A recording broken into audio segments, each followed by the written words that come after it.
goes to the real economy.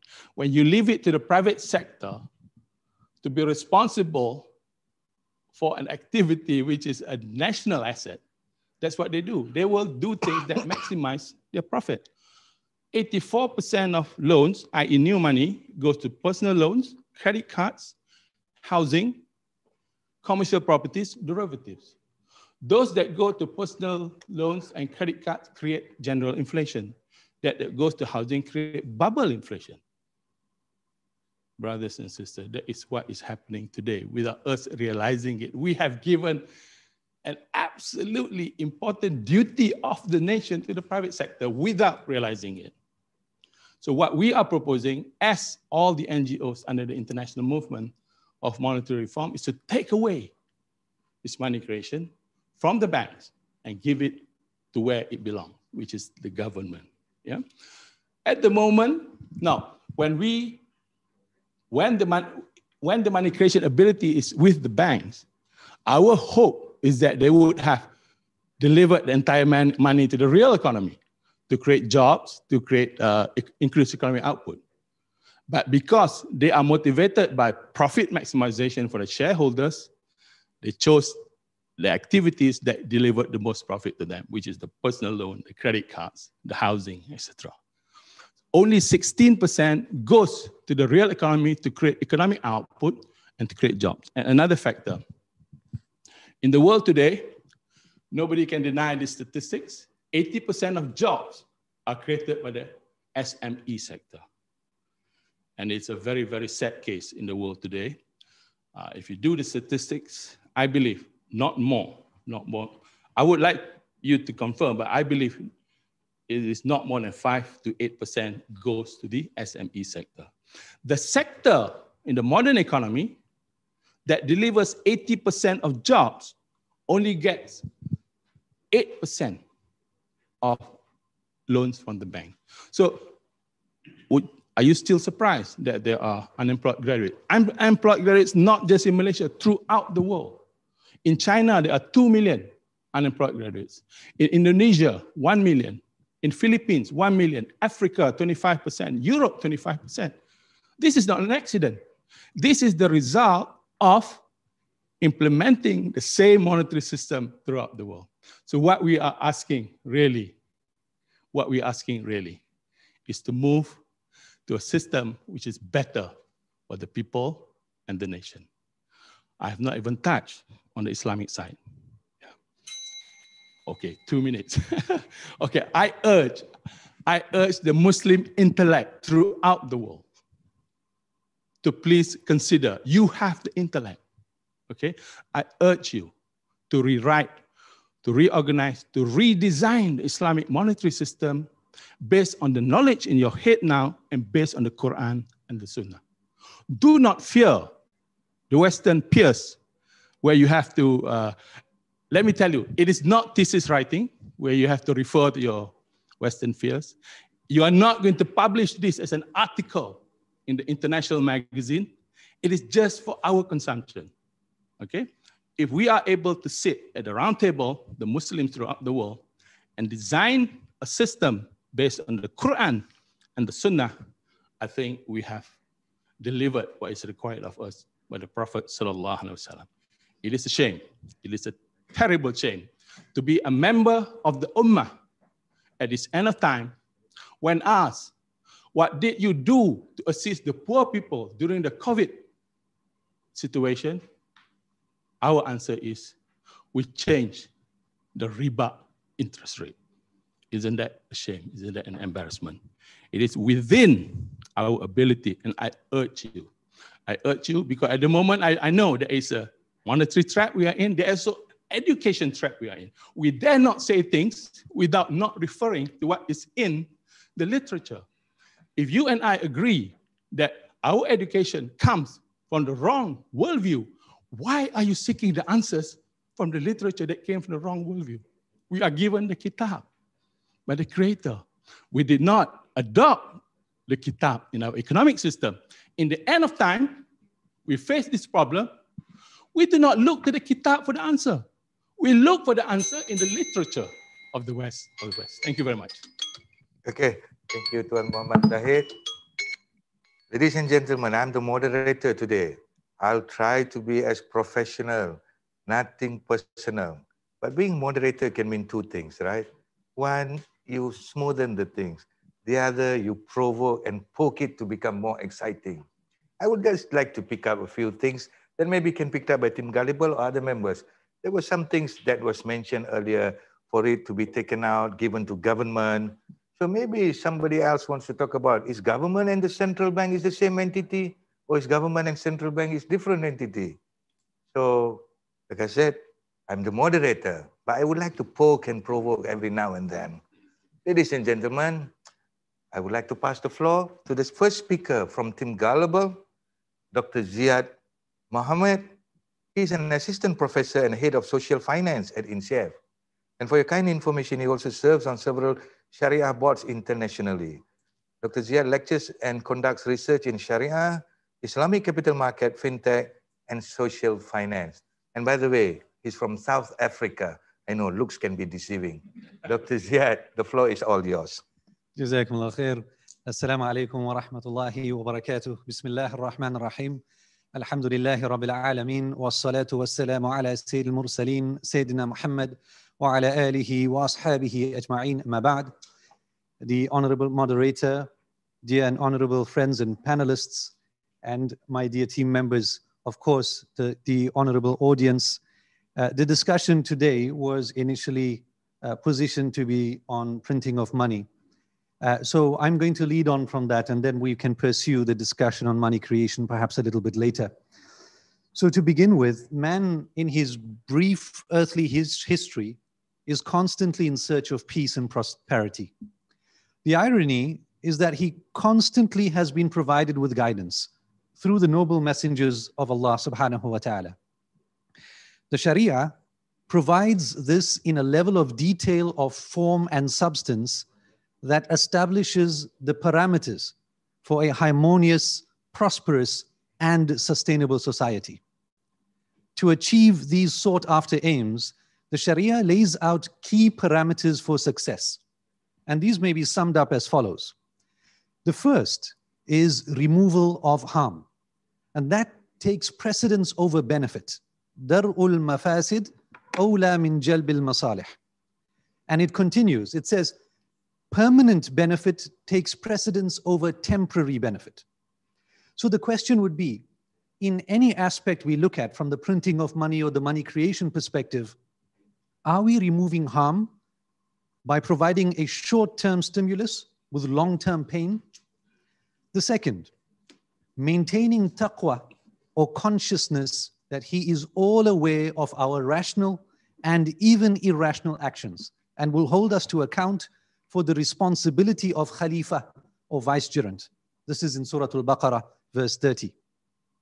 But this consciousness also provides sometimes the wrong solutions, short-term solutions if it has not been really in recognition of Allah subhanahu wa ta'ala. And when we look at short-term solutions, we end up diverting from what we do really require, and that's a behavioral and mindset change into sustainable finance within a circular economy. The third, achieve perfection of actions and continuous improvement, or simply ihsan, in everything that we do. The COVID disruption in a long list of disruptions instigates change in human behavior. It motivates a mindset change, an opportunity provided by the one that loves us most to return to our spiritual roots. In this case, a return to consciousness, responsibility, and sustainability. Now, does a short-term solution, like perhaps printing money, resolve the long-term ihsan and the long-term excellence that we are striving for? I think not. Simply put, guided by these three parameters, preventing haram or preventing harm, revival of consciousness, and achieving ihsan, that would be the best test of success for the premise of money creation, printing of money, or whatever we foresee as the new monetary system. Now let's talk very briefly about that removal of harm. Calamity and famine is not new. During the time of Sayyidina Umar radiallahu an, a famine had struck the region, and Abu Ubaidah radiallahu an sent 4,000 camels with food and supplies to Medina. Throughout history, you see acts of mutual assistance in the Muslim world with the objective of removing harm. Even the proponents of a gold currency know what happens when the system is flooded with fulus.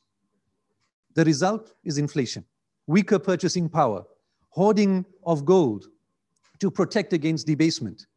What would make even the proponents of gold and the rejectors of a fiat currency now suggest further stimulus through printing of money or even further money creation? That's a question we need to ask. The alleged noble objective of assisting those in need by creating new money may be argued as reactive. Nietzsche says, the last sphere to be conquered by the spirit of justice is the sphere of reactive feelings. We want to help those in need and reach for the nearest solution. Is it to relieve our own concern or to truly provide a sustainable solution to those that are affected? But Islam has a solution for removing this harm. It's in the form of social finance instruments. In social financing, Islam places the right of every poor person on the rich. وَفِي أَمْوَالِهِمْ حَقٌّ لِلسَّائِلِ وَالْمَحْرُومِ. And from their properties, there is a right for the needy petitioner and the deprived. In Quran, Surah 51, verse 19.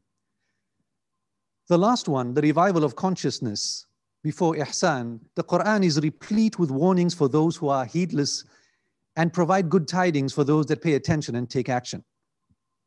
And we're constantly reminded through parables of the Quran and then crisis after crisis to be conscious of the responsibility that we hold.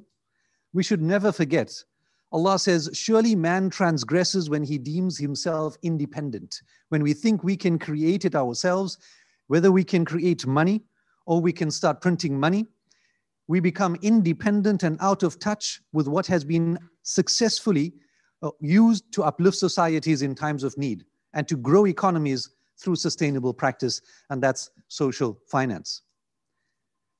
It's also not too late to apply the wisdom of Yusuf alayhi salam and ensuring we create funding pools during good times to support the most vulnerable, especially during trying times.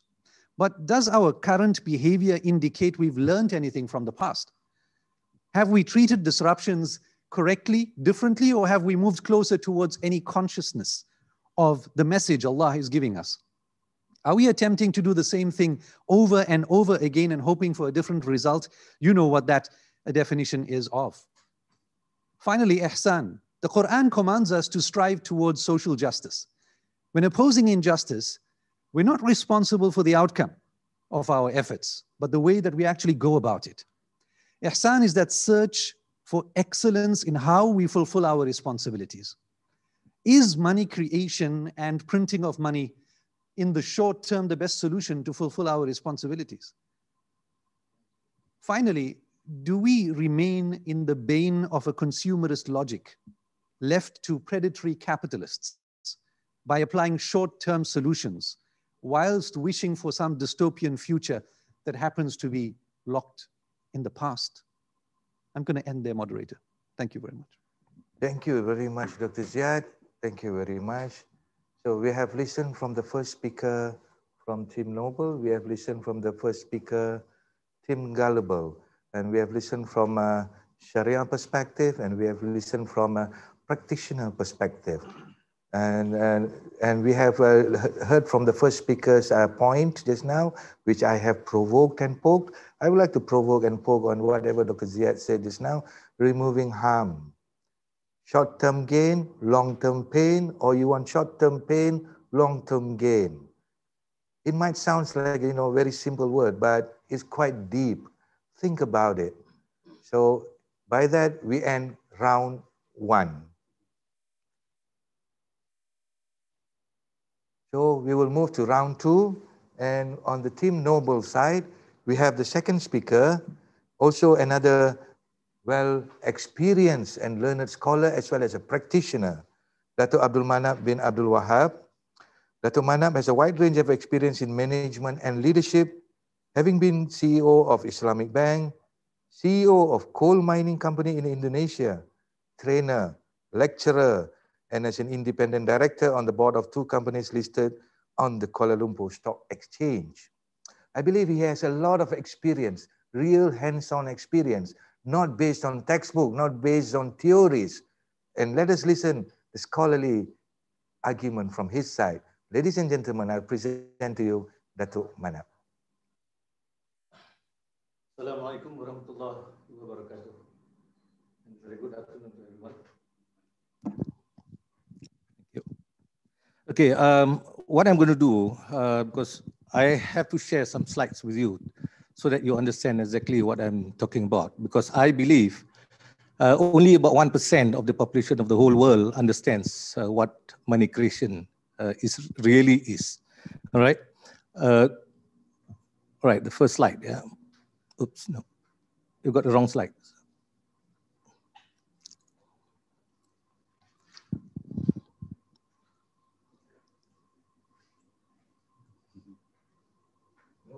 Give emergency time. This is what we call injury time. Or in soccer, we call it extra time. No worries, Dato'. Ah, thank you. I'm so relieved. All right. Okay. Printing money, noble or gullible and Islamic finance perspective. That's our topic for today. This is some questions I would like to pose to all the audience. Why is it we don't question banks creating money to make profits for the few, which is the shareholders, but we question the right of government to create money for the benefit of the general public?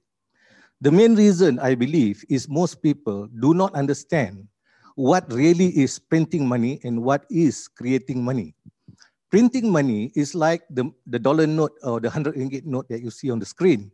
That is fiat money, money printed by the central bank. But creating money is something different altogether. Most banks, in fact, I was in discussion with a couple of bankers, they do not understand what they are doing because they say banks lend depositors money. I beg to differ, ladies and gentlemen. Yeah, banks do not lend depositors money. Instead, they create money from the debt that they give. I'll give you this example, accounting 101.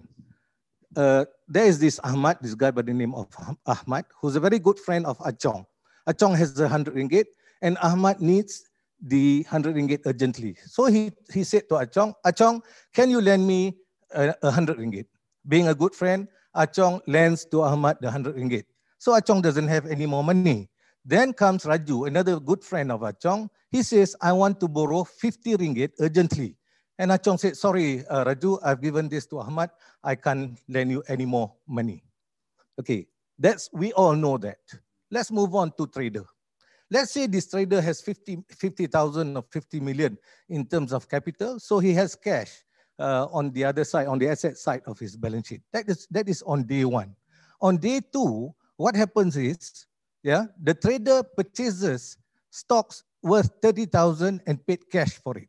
So the entry, you know, you need to understand accounting to understand this money creation. Yeah? So the entry will be, yeah, the cash will reduce by 30,000, leaving a balance of 20, and stocks will increase by 30,000. All right, and if you look at the balance sheet, the balance sheet total is still 50,000. It does not increase in balance. Then on the next day, day 3, trader sells his good for 20,000 on credit, and then he gives a 10,000 loan to his staff. What is the accounting entry? Okay, if you look at it, the stocks will reduce by 20,000, leaving a balance of 10. Then debtors will increase by 20,000. Yeah, and then for the second transaction, cash will reduce by 10,000, and a second debtor or staff loan will increase by 10,000, and the balance sheet balance again. I'm not showing any profits or losses here. So you look at the balance sheet, it is still 50,000. So let's look at the banking entry, all right? So, okay, debt reduces. Every time a debt is given out, it reduces the cash balance. That's number one. Number two, the change when you give a loan only happens on the asset side of the balance sheet. It does not affect the liability side of the balance sheet. And thirdly, there is no change in the total balance in the balance sheet. Right. The business of banking, whether it's conventional or Islamic. Yeah. Same, I use the same number. Day one, there's 50,000 or 50 million capital against a similar amount of cash. Then what happens is day two, the bank gives a car financing of 30,000. What is the accounting entry? Most people think this is the accounting entry. Yeah, debtor increases by 30,000 and cash reduces by 30,000. So balance sheet balance. Is that it? I have checked with even CEOs of banks before I showed them the actual entry. This is what the entry they think. I've spoken to bank CEO. This is what they think. But let me show you what actually happens. Okay, so you see, from this particular transaction, you see that the cash balance have reduced, but yeah, and the balance sheet is the same. But whose money does the bank use to lend or finance? In this particular instance, the answer will be, oh, it's depositors' money. But let me tell you, the real business of banking, yeah? The real business of banking is this. Most people think that banks lend depositors' money, but mind you, they don't. Okay, I'm using the same transaction. If you look at the screen, you know, bank gives a car financing. It's the same entry. Debtor, you know, you first debit a debtor. You create a debtor's entry of 30,000. Then what is the credit entry? The credit entry is a credit on the liability side of the balance sheet, which is why the bank's balance sheet increases every time it gives a loan. Where did this money come from? When, if you look at it, the cash balance still remains at 50,000. Not a single cent from the bank's store, safe is used. Everything is being created out of nothing from the debt that was being given out. If there is no debt, then no money will be created. Next, okay, there is an increase. If you can see here, there's an increase in the balance sheet. Okay, let's go down to day 3 so that you have a bit more understanding of this. So on day 3, okay, that's on day 2 balance. So day 2 balance is carried forward to day 3. So that's the day 3 opening balance. On day 3, bank disbursed a loan or finance of 30,000 and bank gave a personal loan to a staff of 10,000. What is the accounting entry? First thing, you increase the debtors account by 20,000. All right. Then what is the corresponding credit entry? You credit the liability side, which is the deposit side of the balance sheet. And then what happens then? There's a second loan of 10,000. Yes, you create a debt of 10,000 and you credit another 10,000 in the liabilities side of the balance sheet, increasing the balance sheet. So what happens here, the cash remains the same, but the balance of the balance sheet has increased from 80,000 to 110,000. Question is, where did this money come from? The bank did not touch a single cent of the deposits of the customers, nor the cash in their strong room, but the balance of the balance sheet can increase. If you see that if there is no debt, if you remove the debt, then the liability side will also reduce accordingly. So banks can create deposits from the debt that they give. And when they do that, what happens? They create money out of thin air. And when you can't pay, when the borrower can't pay, they will confiscate the assets of the borrower and make them bankrupt. So this cannot be fair. This is unjust. Money creation is unjust by the bankers. But if the government and bankers only use this money creation to those sectors of the economy that are profitable to them, which is why you see only housing loan sector or the car financing sector or certain corporate businesses that get their financing. What about the general public? What about the B40s who requires all this funding, all this help? The banks never give them this kind of financing. So these people need a lot of help. And this cannot be done through the banking system. Banks create money through the debt that they give, be it conventional banks or Islamic banks.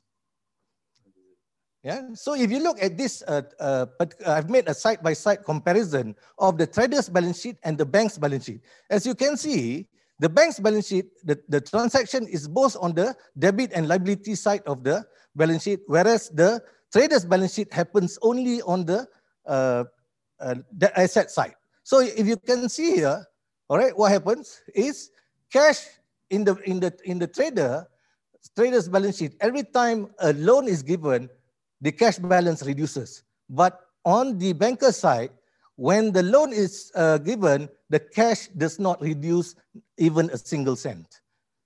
Then the change in the trader happens only on the asset side of the balance sheet, whereas for the bank, it happens on the debit side as well as the asset side as well as the liability side. Then, as you can see there, the balance of the balance sheet in the trader does not change, but the balance in the balance sheet of the bank increases every time the bank gives a loan. And that is the cause of all the financial crises every 10 years. And I can talk more about that if I'm given more time. Thank you, Dato'. Thank you for adhering to, I've given you injury time. Like I said, I want to play the devil's advocate, but in a Sharia compliant way. I don't think the devil in this is a different devil, okay? So Dato' have exposed is now, there's two sides of the bank's account and the real bank account. So he have all talked about the justice, and he's talked about reform and everything. I'm pretty sure there are bankers outside there. If you like to ask questions to Dato', please key in your questions and I'll post it to Dato'. And we have Dr. Mohsen over here. Dr. Mohsen is currently a senior lecturer in Taylor's University. He has a diverse background in academia and financial services industry. He might be able to pick up what Dato' said just now, two sets of account, the real account and the fake account. So let us listen to Dr. Mohsen. And by the way, he has also published his work in reputable international journals, and is also a writer of a book called Islamic Finance Trading Framework. His area of interest include Islamic banking, capital markets, and corporate finance. Dr. Mohsen, the floor is all yours. Thank you very much, Prof. Barum, for giving this opportunity to come on this floor and share the stage with esteemed scholars.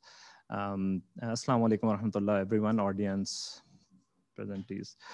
Okay, very interesting points brought forward by Dr. Manaf. Brought in accounting, one of my areas of interest as well. So what I feel the difference between the two transactions which Prof has shown in accounting, actually the later one which Prof showed that which bankers did not understand is basically cancellation. I would have liked to see the slide and clearly show that, like for instance, if the dealer asks cash, what would happen? Dealer says, give me in cash. So basically what Prof was mentioning was basically cancellation of entries. That once the cash has paid out and then bank received the cash, because cash is debiting and crediting at the same time. So that is why you do not see that cash in the transaction. So basically that is the cancellation entry. There are two entries which Prof Dato has actually combined together in one. Okay, so that is one point. Secondly, Dato started with basically a slide where it shows that printing money versus creating money. Okay, so let us discuss about that. As Dato rightly said, that most of the people do not really understand what printing money is. Printing money does not actually mean printing currency notes and coins. It does not actually mean that. It is very important to clarify what printing money is. In reality, hardly any extra notes get printed by the central bank, any central bank in the world.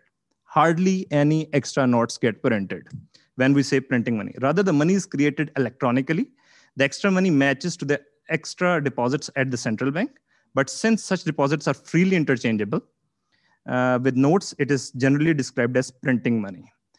Because they are interchangeable with notes, they are called printing money. So basically, it is a way of increasing money supply in the market. It would have been more interesting if that would have also shown the balance sheet of a central bank, how a central bank prints money and how their balance sheet increases.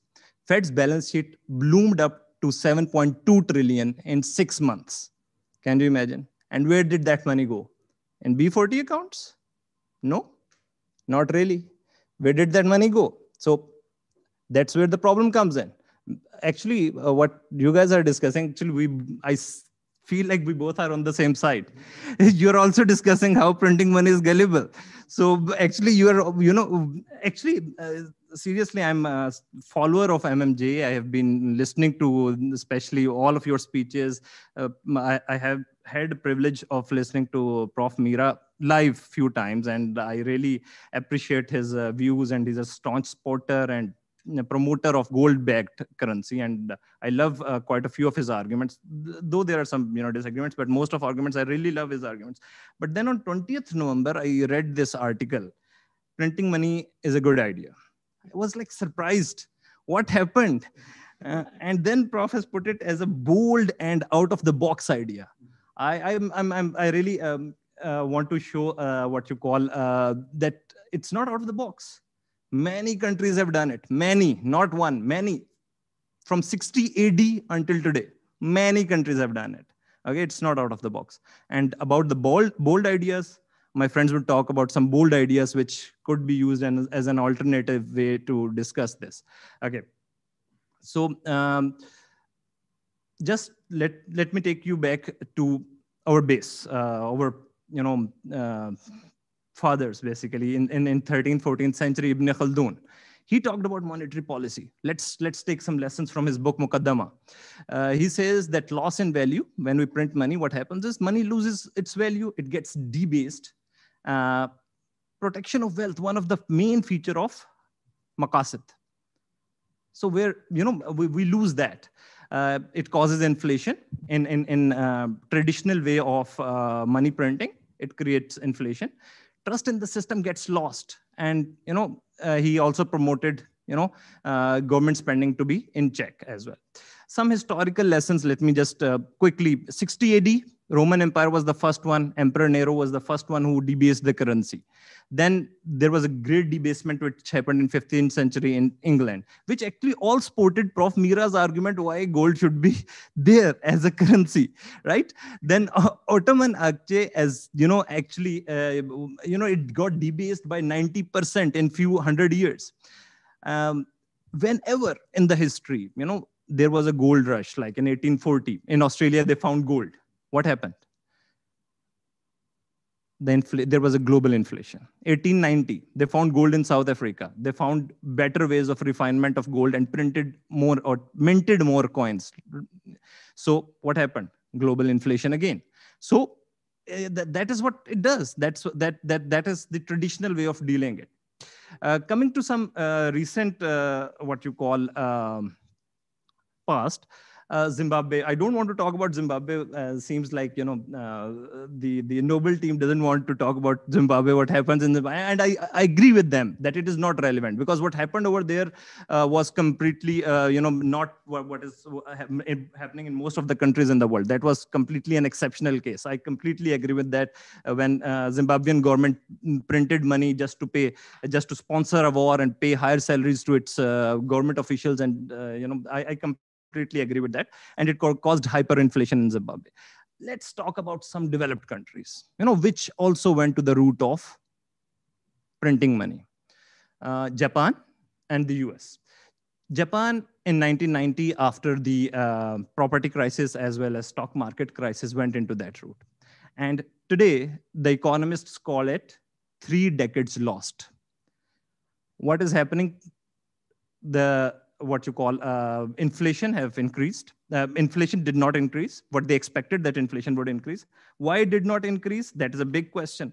In the US, same thing happened in 2008, 2009. But inflation did not increase. Why did not increase? Like the traditional way of thinking is money printing would happen, money supply would increase.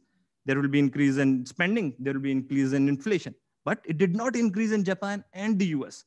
What was the reason? It did not happen. When an economy becomes over-leveraged, banks become more reluctant to incrementally lend, and borrowers become more reluctant to incrementally borrow. So the central bank's printed money usually either sits on banks' balance sheets as reserves or goes into financial markets to buy risky assets. That is what actually happens. So let me take you to the to what happened in 2008-2009 crisis. That Fed started printing money, pumping in cash, expecting that banks would be lending money and all that would happen. But what actually happened? 2/3 of that money sat in the banks. They did not give out, mortgage did not increase. B40 did not get the money. Who got the money? So basically a big problem of moral hazard happens over there. Depending on who gets the money, there is a big problem of moral hazard. Then there is a big problem of moral hazard is that who is going to decide? Who is going to decide who to bail out? Who is going to decide when to print money? Is it Parliament which is going to decide? Or is it the central bank which is going to decide? The question is, what is the trigger point? When we will decide to print money? These things are, if you give so much power to a central bank, then it creates different type of moral hazard, right? So that is what happened over there. In 2008, 2009, basically Congress was actually approving all the buyout, like all the, all the companies which it wanted to save. Congress was approving that. But what is happening now? Fed is buying junk bonds right, left, and center. Why? Because they want to go towards employment policy path rather than growth policy path. What is happening? I have written down in the slides. Productivity and zombie companies are coming up. They are buying junk bonds of those companies which are not productive anymore. They are keeping those companies alive just to make sure that employees do not get unemployed. Instead of training the employees or training the employees, instead of bringing in more innovation, they are keeping them over there. So zombie companies are operating over there with that money which has been printed. What happens? Technology diffusion goes down. The resources remain unutilized. And one of the most important point is income inequality increases. Whenever money gets printed, you see all the empirical research. Whenever there was quantitative easing, money printing, stock market boomed like everything. Everything, stock market boom. So where is that argument of B40 getting benefit out of it? What we used to call too big to fail made more profit in the next year of bailout than they have been making earlier. So where is the argument of B40 really getting, the money of this, So actually one of the study conducted by McKinsey said that Fed printing money, saying that for every $1 that Wall Street was being subsidized by QE, I'll just complete the sentence. The average American household was losing $2.5, reminding you what happened in Rome. Just remember that what happened in Rome. Thank you very much. Thank you very much, Brother Mohsen. Thank you. Gullible doesn't want to talk about Zimbabwe. Noble doesn't want to talk about Zimbabwe. It's left to me as a moderator to talk about Zimbabwe. I've responded to a live show on one of the radios, statement made by the minister, which was clearly aligned towards helicopter money. So I have to give my comments when the reporter asked me. And I have to explain to them the things, the problems that Zimbabwe have gone through. And in one of the sentences was, I have to explain the real fact that Zimbabwe did go through an inflation, a hyperinflation, or you call it a super hyperinflation. And the reporter asked me, what was the inflation? And then I told her it was sextillion. And after the article was published in the newspaper, a lot of people was asking me, what is sextillion? We've never heard of it. Sextillion, it had 21 zeros inside there. So at least people learn something from that. And I just like to share a joke about Zimbabwe when it went through an hyperinflation. So this guy was using a trolley full of currency. A robber came, threw out the money, and stole the trolley. The trolley was much valuable than the currency. Okay? So we'll go to round 3 now.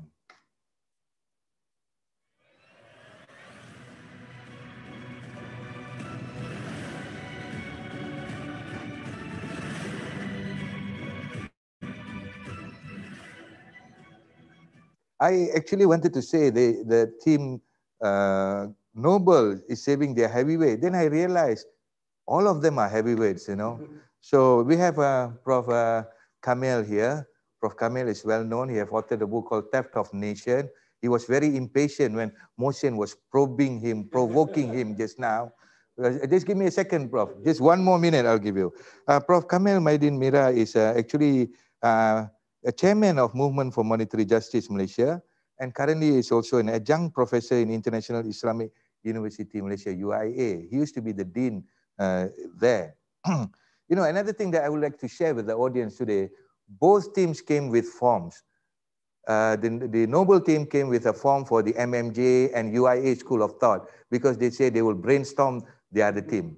And INCEIF team came out with their form in order to brainstorm the team MMJ to fill up the form and enroll in INCEIF. So you are the audience, you make a decision who wins. I know, no. Hold on. There are a lot of bankers there who's posting a lot of questions. It will be given in a short while. Before that, I would like to give the floor to Prof. Ahmad Kamel Maidin Mira. Please, Prof, the floor is all yours. Thank you. Thank you, Dr. Barum. Bismillahirrahmanirrahim. Alhamdulillah Rabbil Alameen. Salatu wassalamu ala Sayyidina Muhammadan Nabil Ummi wa ala alihi wa sahbihi ajma'in. Subhanaka la ilma lana illa ma 'allamtana innaka antal alimul hakim. Rabbi shrah li sadri wa yassir li amri wa hlul 'uqdatam min lisani yafqahu qawli. Assalamualaikum warahmatullahi wabarakatuh to everyone. We are only given 10 minutes, so I'll go quickly over the. Can we have my slides, please? Yeah. So you see the first thing, I think they have already covered this area. When we talk about printing money nowadays, it's not the physical money. It is all paper money and electronic money, which Dr. Mohsin was mentioning. Because that's what fiat money is all about today. The total money, it doesn't matter whether it's in note form or it is in electronic form. So you can see that the Malaysian data, the M0 is, like 115 billion. And then the M3, which is the broader definition of money, is more than 2 trillion. So it's about 5%. You can see that. That's what Brother Zahid was mentioning earlier. But you see the other thing is, if you see the Malaysian data, I cannot look at for example, the 2020. The M1 is 513 billion. But look at the real GDP and the nominal GDP. Do you see something strange over there? That the money supply, even the Malaysia, is actually larger than the total economy itself. It was never before like that. It used to be you have a certain amount of money, and that money circulates in the economy at a certain velocity. So money and velocity gives you the total output. But today you have it's a big bubble that is even the money supply is greater than the economy itself. So what is that large money is doing? Where did it come from? So basically just fiat money, and then with the compounded interest that grows exponentially, you will get all this. So naturally, what is the next thing that will happen in any country like this? The interest rates will tend to go down because there's a lot of money competing to be lent out. So interest rates will go down until the real interest is negative, like what is happening in Japan, in America, also in Europe and so on. So ultimately, you will know that we need to actually do something. Something need to be done. So even many people are saying even this COVID is actually a great reset of the economy. So that's the issue in here. So you can also see the growth rate per annum. The M1 and M3 is about almost 10%, whereas the real GDP is only about 3% or 5%. So the money supply grows faster than the real economy. So it's nothing unusual if you see why the houses are becoming unaffordable. Why is there huge unemployment in the country? So it is the nature of the fiat money. So Brother Mohsin was asking, how come Prof. Kamil, all the time used to talk about gold, now today is saying that, print money as a solution. Okay, I'll explain why. I'll explain to you why. All right, so let me see, what is this? Yeah, this is all explained here through fractional reserve, yeah? Now, MMJ declares that money creation by the commercial banks, because more than 95% of money is created by commercial banks. So commercial banks through fractional reserve banking is unjust and it's detrimental to the economy. So that is the reason why we want the creation of money to be removed from the private sector and give to the government first. That's only an intermediate step. What are we actually in the MMJ struggling? The first struggle is we don't want the fiat money that is issued mostly by the commercial banks. We want it to be issued 100% by the government first.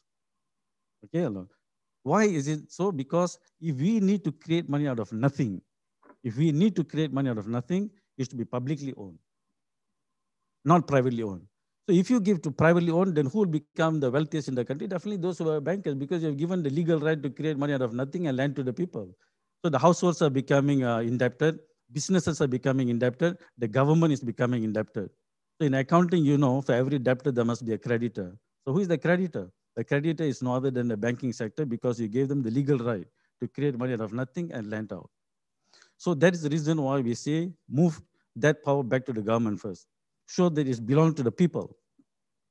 Next step, we go fiat money. The step number 3 is fiat money issued also by government, but 100% digital money. That one has a lot of advantages. Why digital money? Okay, with a netting arrangement. Netting is mukasa in our Sharia. So that one has additional in it. And the last is gold-backed money.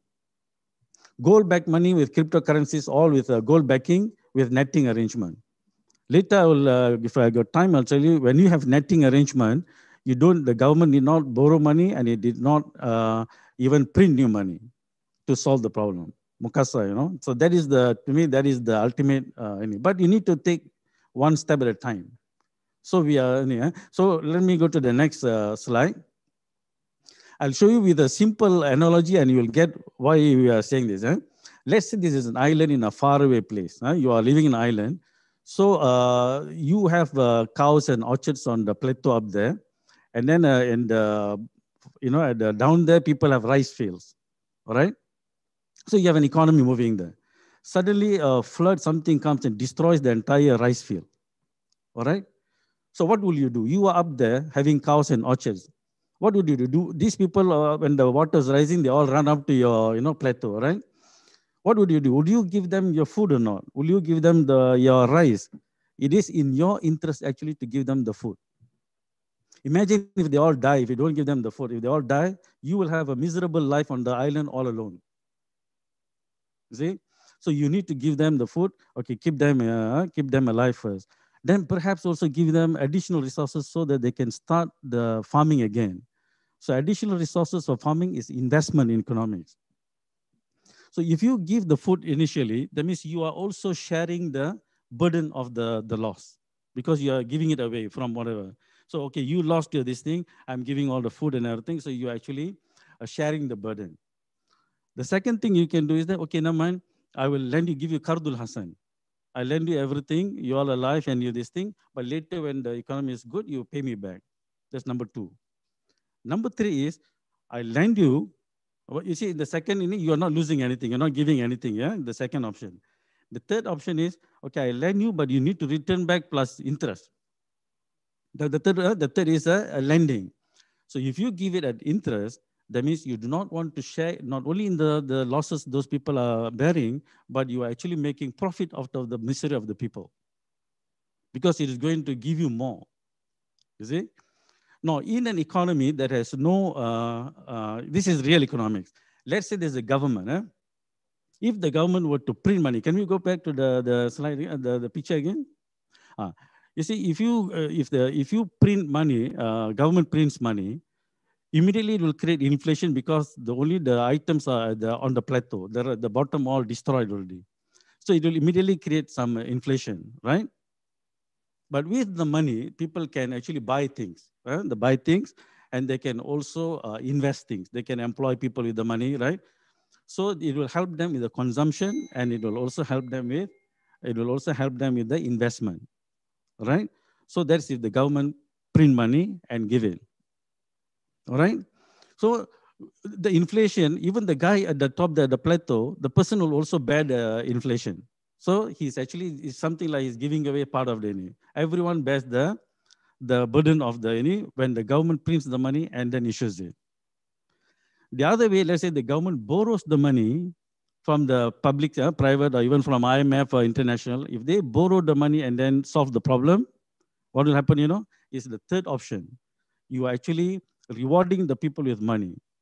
That means the people with money, they don't want to bear the burden of the rest. They're making profit out of it. That's the reason people with money, wealthy people they would actually prefer the government to issue bonds, government bonds to finance the So they will not actually, in that way, they will not bear the burden of what's happening. So now you see why MMJ is telling print money, so that the burden is shared with everybody. Whether you are wealthy, whether you are this thing, you will bear, instead of borrowing the funds, whether domestic or international. You see? So this is the reason, second, the reason why we give. So I think maybe, okay. So what that actually tells you is that this, your welfare is actually a function of other people's welfare. That's something we need to realize in economics. And every human being is an asset to each other. Okay? If you think this way, then the way you will decide on monetary policies will be completely different. Okay, so I will stop here so that if the second round, then we can, at least I hope I answered why we are for printing of the money. Thank you. Thank you very much, Prof. Ahmad Kamil Maidin Mira. Before that, I'd just like to ensure the audiences that we are following all the standard operating procedures due to the new norm. We are physically distanced. It might be sometimes from your camera, it looks like not, but we are physically distanced. That's number one. Number two, I think there was someone who was sending questions and asking, you said Team Noble is for printing money, but so far we have never heard that. Finally, you have heard what Prof. Kamil has said. And Brother Mohsen, I'm pretty sure Prof. Kamil said he still have not abandoned the gold bag. This is just an intermediate or going towards that. And one interesting thing I would like to share with the audience, maybe you couldn't see there, when Prof. Kamil was saying the banks was printing money, he was pointing to Datuk Manap. So I'm not sure what he meant. Maybe Datuk Manap was part of the problem here. Okay, I'm enjoying every minute of it. I hope the audience also enjoyed. Like I said, who are the winners? The audience are the winners today. Here, we are just sharing the knowledge. We are sharing in a scholarly way. So don't be. We still have the final presenter from Team Gullible here. Dr. Muhammad Ashraf Iqbal, he calls himself a journeyman. Sometimes people call him a bogeyman. I'm not sure, you determine it. Who started with a Bachelor of Science in Engineering and ended with a PhD in Islamic Finance from INCEIF. He founded Mindspring in 2005 and till today remains its sole employee. I was told that he retired happily a millionaire. Maybe he would be able to tell you that. Without further ado, please hear from Dr. Muhammad Ashraf Iqbal. Please. Bismillahirrahmanirrahim. Assalamualaikum warahmatullahi wabarakatuh. Esteemed gentlemen, come to this side of the table. Everything you said is self-contradictory and self-evident. So in reality, there isn't very much left for me to say. In engineering, we say quod erat demonstradamus, QED. The proof in itself is self-evident. Allah gave us the Quran. In the Quran, all of the rules of how we're supposed to arrange society's affairs are in there. Allah doesn't tell us whether we can have banks, don't have banks, who to print money. It doesn't deal with the details, but the principles are laid in there. The Quranic principle, to the point of the payment bank and what do you call this? What was the other one? The investment bank. The Quranic principle is actually very, very simple. It says on the payment side, statutory reserve 100%. On the investment side, statutory reserve 0. Khalas. That's all we need to do. If we just did that today, you already get the utopia you are looking for without changing anything. That's why I say it is now. This is so straightforward. I actually don't know what to do with the remaining 9 minutes of my time. So what I'm going to do is I'm going to bring us to where we are today with regards to the pandemic and try to understand our situation in the context of Quranic history, and maybe that's a more productive use of time. Yeah.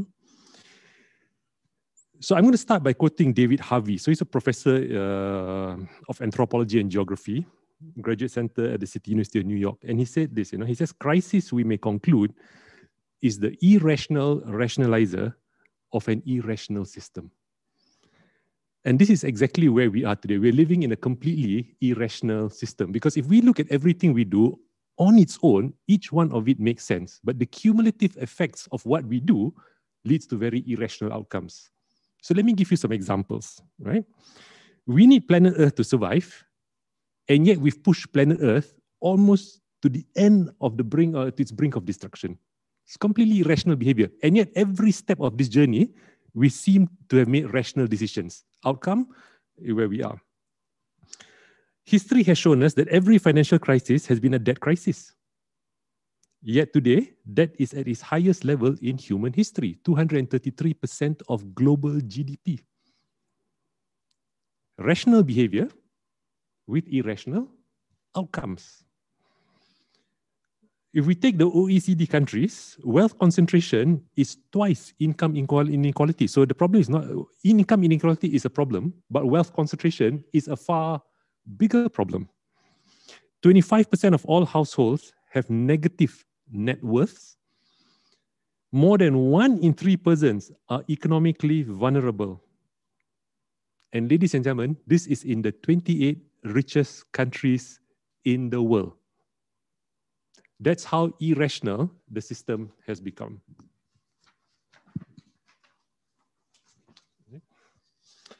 So on the above basis, and as Dr. Ziad touched on in his opening, we are certainly not living up to the standard of being Allah's Khalifah. And I'm going to quote, I'm going to tell, share a bit more. And I just want to say I'm quoting a lot from the works of Tim Winters here.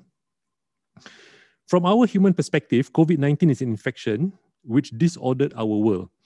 But seen from the world's perspective, humanity itself has over the past age become a still more deadly disease. Like a fungus or a hookworm, we suck the blood of the host, multiplying insanely until the ecosystem, which is the planet itself, is sickened and are ready to die. Yeah? We, Bani Adam, released from the natural restraints urged by religion, has itself become a disease in its planning and in its wisdom. No more intelligent than a microbe. That's what we've become. We have become a Qarun virus. And now God's word is paying us back with this invisible miasma, which makes us even afraid to breathe. We're wearing masks. That's how scared we've become. Yeah? So small an enemy to have overthrown our world, too tiny to see, the corona, which literally means king, which literally means crown, this microscopic flimsy protein, this almost nothing, is now king of the world. In this divine irony, we remember old fables in the mouse and the elephant genre. The Prophet ﷺ, whose entire message is a challenge to the love of dunya and a fear of death, was born in the year of the elephant. How often we repeat that surah, Al-Fil, as though it was a nursery rhyme. But Abraha the Trian remains a perennial symbol of the arrogance which seeks to displace the things of God. The Sirah writers tell us that the birds which rained clay pellets upon him and his army also brought a disease, so that their flesh started to rot on their bones while they still lived. It was a kind of terrible Ebola eating them alive. Faja'alahum ka'asfin ma'kul. Microbes then, which are part of the symphony of the world's balanced ecosystem, also belong to the army of God. At times, they serve us through the divine names of Al-Razak, the sustainer, and Al-Latif, the gentle. Our stomachs and intestines are crawling with them, and without them, we could not digest our dinners. On the land, they break down dead matter and return it to the soil. They limit population naturally, maintaining the balance, mizan, of creation in which every species has a right to its place. But at other times, no less necessary for balance, they serve the divine names of Al-Qaha and Al-Muntakim, the compeller, the avenger. And thus Allah uses them to strike down the oligarch Abraha and his elephant army. And so the great Quranic story of truth confronting power tells us again and again that Pharaoh is overthrown not by another superpower, but by a mere prophet in rags, a member of a despised race, subject race made up of imported laborers and immigrants, a man who even doubted his ability to speak clearly. Barefoot, he stands before the throne of Memphis, defying the magicians of the autocratic state whose wealth is directed insanely to the creation of marble mausoleums for the rotting dead.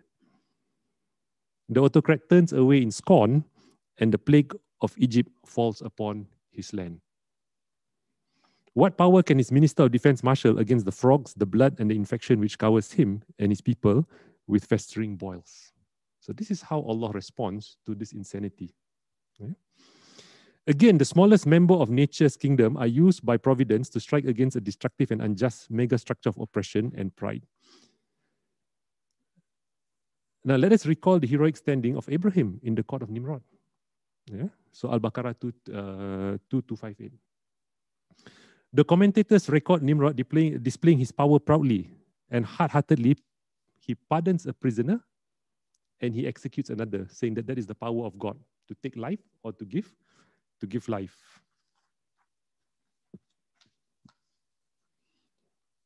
Now, as for Nimrod, the chronicles mention that while he was dispensing this form of justice, this power of God, a mosquito or gnat crawled into his nostril. It bit him and caused him such excruciating torment that he started to hit the walls of his palace with his head until after years of pain, he died. The point, of course, is again, the smallest of creatures can overthrow the proudest of human hubris. And in our time, it is the virus that wears the crown and the mighty are helpless and humble. So this brings us to the question, what do we make of and how do we want to emerge from this pandemic? Is it not a sign from Allah pointing out to our irrationality? Within weeks of the lockdown, people were celebrating seeing the environment rehabilitate, animals coming out, even clear skies. Do we not want to come out of this pandemic with a different level of consciousness instead of returning to what we were before? This crisis has revealed the fractures in society between the haves and the have-nots. But Allah is with the poor, the suffering, the weak, the hungry, the despised, the broken-hearted. Anna indal munkasirati qulubuhum. While the Prophet ﷺ himself prayed to be resurrected among the destitute. We need our basics from dunya. We have a right to our daily meals. But the mad love of consumption, which has become modern man's lethal addiction, is hateful to heaven. Know that the life of this world is only a game and play, and adornment and boasting among you. And the life of this world is only the enjoyment of beguilement. This is Surah Al-Ankabut. The Quran makes us uneasy with its uncompromising prophetic arguments against status, pride, and the hoarding of wealth, which is the real issue here, the hoarding of wealth. The Sharia, with its zakat and inheritance laws, aims to break up fortunes, smashing them with the hammer of God's justice. By contrast, the parasitic modern schemes of Homo economicus have led us to historical unequaled hoarding of wealth. The choice before us is straightforward: to confront this crisis with irrationality of the human mind, or to foster a new consciousness and a return to Allah's message. Bal tusiruna al-hayata ad-dunya wal akhiratu khairu wa abqa. Inna hadha la suhufi ula, suhufi Ibrahim wa Musa. Allah said, I've been telling you this story from the time of Ibrahim all the way to the time of Moses. If I just may have 30 seconds. Okay? So let us not for a moment be deceived. This pandemic is not a test on those who are poor and destitute. Far from it, it is a test on the wealthy and those who have got the means. To see if they will succumb to Al-Baqarah 268, where Allah tells us, Satan threatens you with poverty and commits you to sin. Or will we rise to Al-Baqarah 274, where Allah says, those who spend their property for the cause of God, anytime during the day or night, in public or in private, will receive their reward from their Lord. There will be no fear for them, nor will they grieve. So my summary is, our problem is not printing more money, it is actually the redistribution of the wealth that has been hoarded up. The question now is, how do we actually get the redistribution going? Wabillahi taufiq wa hidayah. Assalamualaikum warahmatullahi wabarakatuh. Okay, thank you, Dr. Ashraf. I'll be a very fair person. Dr. Ashraf exceeded 1 minute. So during the wrap up, I'm going to give Team MMJ extra 1 minute. Okay, I have to be very fair, Justice. You know, I was told Dr. Ashraf Iqbal is an engineer, a pseudo-economist, and Dr. Ziad was the Sharia guide. So I'm now confused. Who is the Sharia and who is the pseudo-economist? Okay, ladies and gentlemen, we have listened to all the speakers. What we would do now is we would let them recoup for about 7 to 10 minutes to discuss, and they will wrap it up. And after the wrap-up session is where the question and answers will be posted to them. So ladies and gentlemen, we would have the president of the Student Representative Club of INCEIF in a very short while. I'll pass back to the producer, the ground producer. Thank you. Don't go away. Grab some extra popcorn. Grab some coffee. Assalamualaikum. Okay. Determine tomorrow's achievements. Because he will be using that. To progress in your career, it's essential to upskill and stay relevant in today's rapidly changing world, making it important to choose the right course of professional study from an accredited, globally recognized academic institution with a proven record of consistently molding learners into successful leaders. At INCEIF, we set the benchmark for excellence in Islamic finance. Founded by Bank Negara Malaysia, INCEIF is shaping the global landscape of Islamic finance by transforming learners into leaders. We are the first Islamic finance university in Malaysia to be AACSB accredited, ranking us in the top 5% of business schools globally. Our Setara 5 rating places us among the country's premier universities. INCEIF's new world-class Executive Masters in Islamic Finance offers a supportive learning atmosphere with expert faculty comprising former CEOs and seasoned mentors who impart knowledge and advanced technical skills to shape you into a leader. Our program allows you to experience Islamic finance firsthand, demonstrating how banking, capital markets, zakat, sadaqah, wakaf, and takaful can be combined with technology to boost development in accordance with Maqasid Sharia and UN Sustainable Development Goals. This is a flexible online program allowing you to study at your own pace from anywhere in the world while collaborating with an international community of students. Today, INCEIF alumni are present in over 70 countries. It's time for a fresh start with INCEIF. Take charge of your life by taking the first step on your path to leadership. At INCEIF, we believe there's a leader in every learner.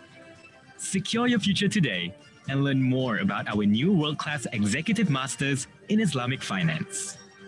Call us at 03-7651-4000 or email us at marketing@inceif.org.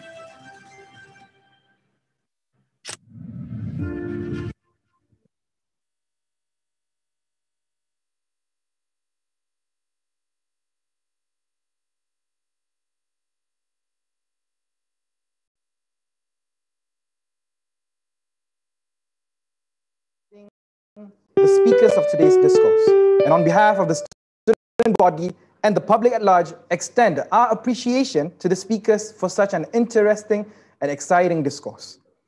Today is proof that INCEIF as a university is at the forefront in making intellectual and academic discourse a mainstream practice in society today. By not shying away or hiding behind complex jargons or concepts, but by addressing current issues at its core and how they impact the economy and, more importantly, us, the people. If I may, today's discourse is merely a sample of the numerous opportunities made available to the community here at INCEIF, with milestones like InnoFest, ABL, and numerous public discourses. INCEIF remains the trailblazer not only for Islamic finance, but for modern economic scholarship in this decade. Our students surely are able to obtain countless, and if I may, priceless experiences throughout their time here.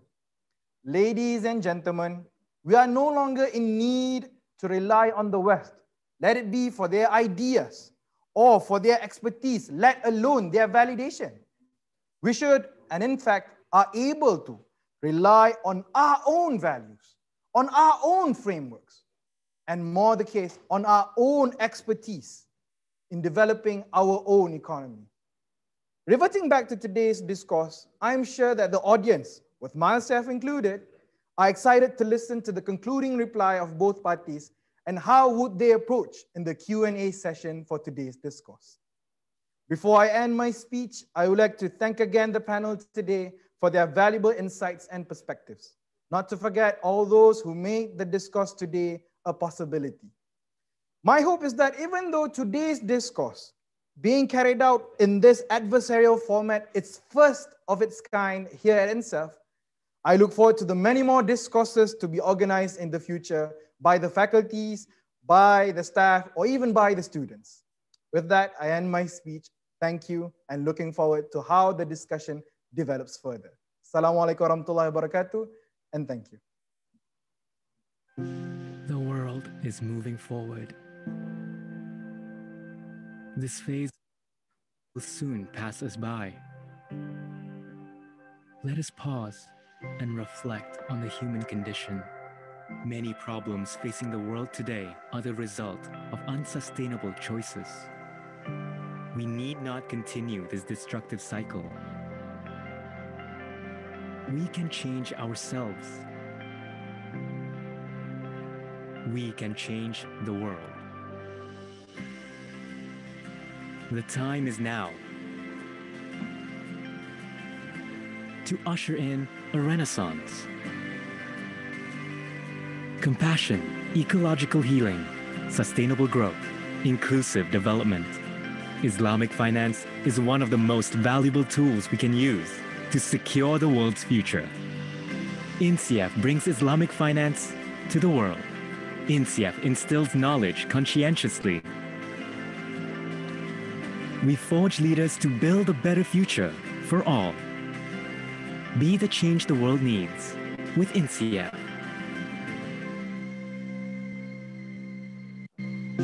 The world is moving forward. This phase of suffering will soon pass us by. Let us pause and reflect on the human condition. Many problems facing the world today are the result of unsustainable choices. We need not continue this destructive cycle. We can change ourselves. We can change the world. The time is now to usher in a renaissance. Compassion, ecological healing, sustainable growth, inclusive development. Islamic finance is one of the most valuable tools we can use to secure the world's future. INCEIF brings Islamic finance to the world. INCEIF instills knowledge conscientiously. We forge leaders to build a better future for all. Be the change the world needs with INCEIF.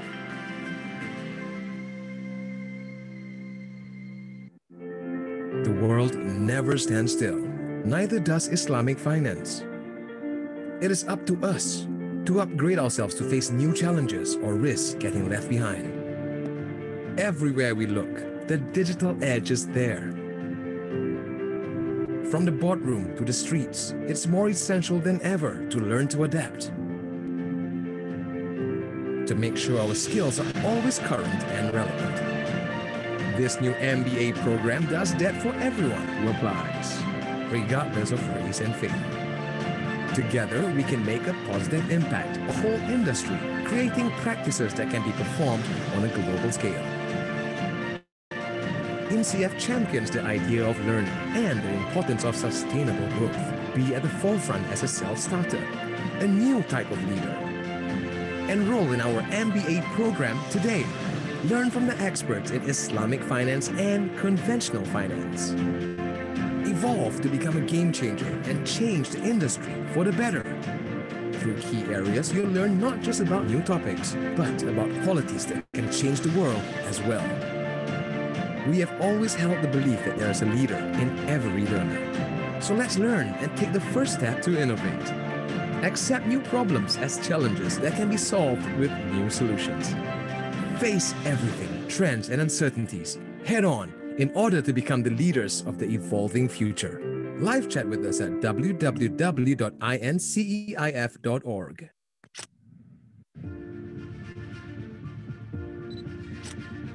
Life is challenging. Today's choices determine tomorrow's achievements. To progress in your career, it's essential to upskill and stay relevant in today's rapidly changing world, making it important to choose the right course of professional study from an accredited, globally recognized academic institution with a proven record of consistently molding learners into successful leaders. At INCEIF, we set the benchmark for excellence in Islamic finance. Founded by Bank Negara Malaysia, INCEIF is shaping the global landscape of Islamic finance by transforming learners into leaders. We are the first Islamic finance university in Malaysia to be AACSB accredited, ranking us in the top 5% of business schools globally. Our Setara 5 rating places us among the country's premier universities. INCEIF's new world-class Executive Masters in Islamic Finance offers a supportive learning atmosphere with expert faculty comprising former CEOs and seasoned mentors who impart knowledge and advanced technical skills to shape you into a leader. Our program allows you to experience Islamic finance firsthand, demonstrating how banking, capital markets, zakat, sadaqah, wakaf, and takaful can be combined with technology to boost development in accordance with Maqasid Sharia and UN Sustainable Development Goals. This is a flexible online program allowing you to study at your own pace from anywhere in the world while collaborating with an international community of students.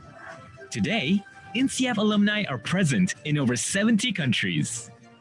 It's time for a fresh start with INCEIF.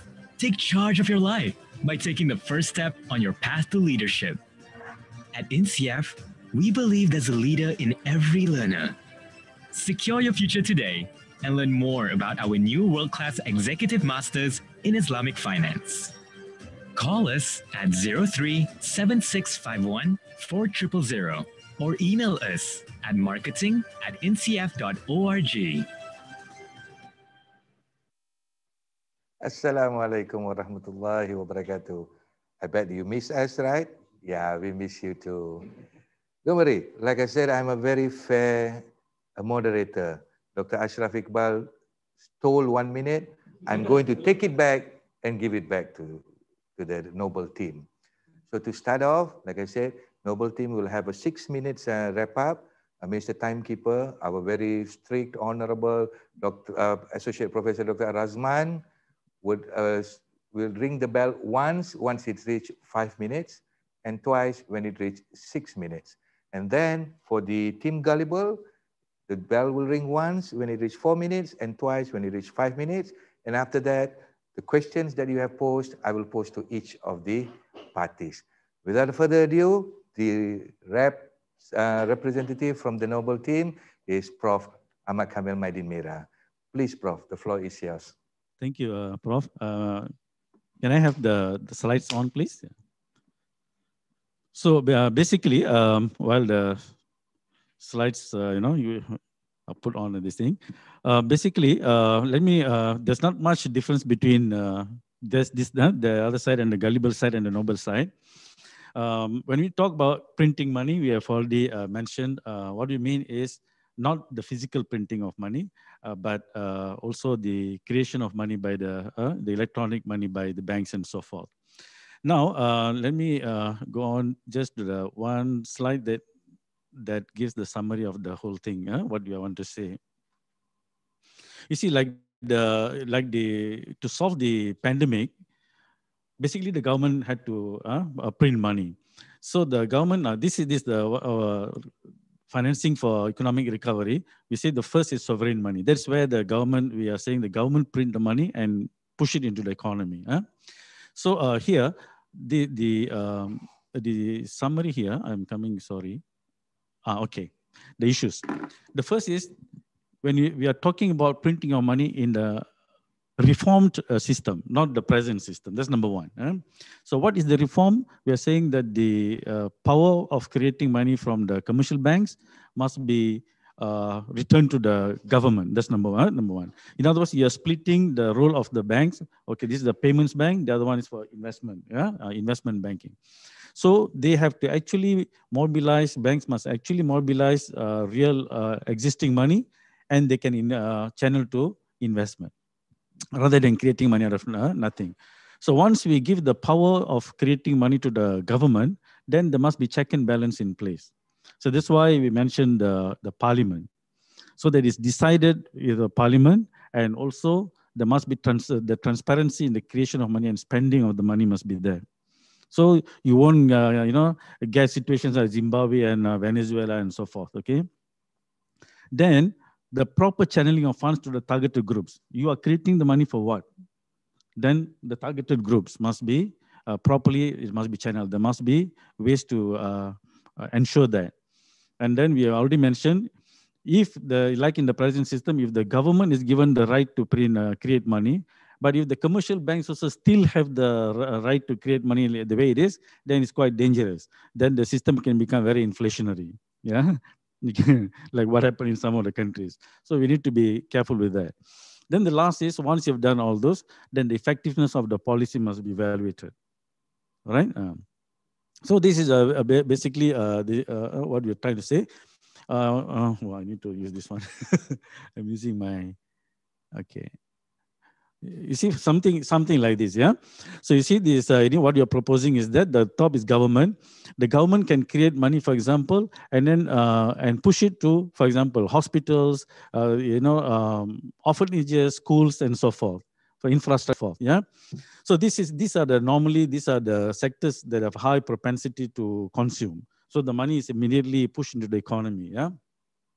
And then they use the taxation. If they create too much of, let's say, inflation or something like that, then they use taxation to reduce it, to cancel that inflation effect. So in the present system, taxation is a revenue to the government. But in this kind of system, taxation is used for controlling inflation, because the creation of money actually is a revenue. Yeah, the MMT formula, the modern monetary theory, it has something like that. So you need to understand why you're proposing this, because this is the intermediate step before we go into the to the real money concepts, where you give the ain and so forth. Yeah. So this is where we give the power to the government. The money creation power is taken away from government and given to, from the commercial banks and given to the government. Today in many of our public universities, many of the professors, years of experience, they ask us to leave the place because the government, there's not much funds anymore, isn't it? So where the funds, why there shouldn't be enough funds? So if you follow a system like this, the government will have no shortage of funds, all right? You can actually spend the money that is needed, and you would not create inflation if it is properly done. Then we take it to the next level with putting the ain into the money and so forth. So I think that's basically our basic conclusion of. Thank you very much. Thank you, Prof. Thank you, Prof. It's quite interesting, Whenever we talk about money creation, money supply, money demand, we always talk about monetary policy. Yeah. And but Prof. Kamil have brought into the fiscal policy to control the monetary. Now we are using the fiscal policy, the two tools, government expenditure and taxation, to check and balance whether expansionary or discretionary. Yeah. It's a scholarly idea from the Nobel team. But I like to, as usual, I like to probe, I like to provoke, I like to be the devil's advocate. Is Malaysian political fundamental infrastructure now, is it ready? The maturity, is it there? Would it create another moral hazard and everything? I'm pretty sure. Wait for the public discourse, the second series, the sequel. We'll talk about that. We do not have enough time to talk about that now. But the maturity of the Malaysian public, like I said, the good thing is, and I'm an academician, I can say whatever I want as long as Sharia compliant. I just want to be sexy. Okay, I'll leave the floor now to wrap up for Dr. Ziad. Like I said, it's only 5 minutes. Mr. Moderator, Associate Professor Dr. Razman, please watch the clock. Dr. Ziad, the floor is yours. Thank you very much, and thank you very much, Prof.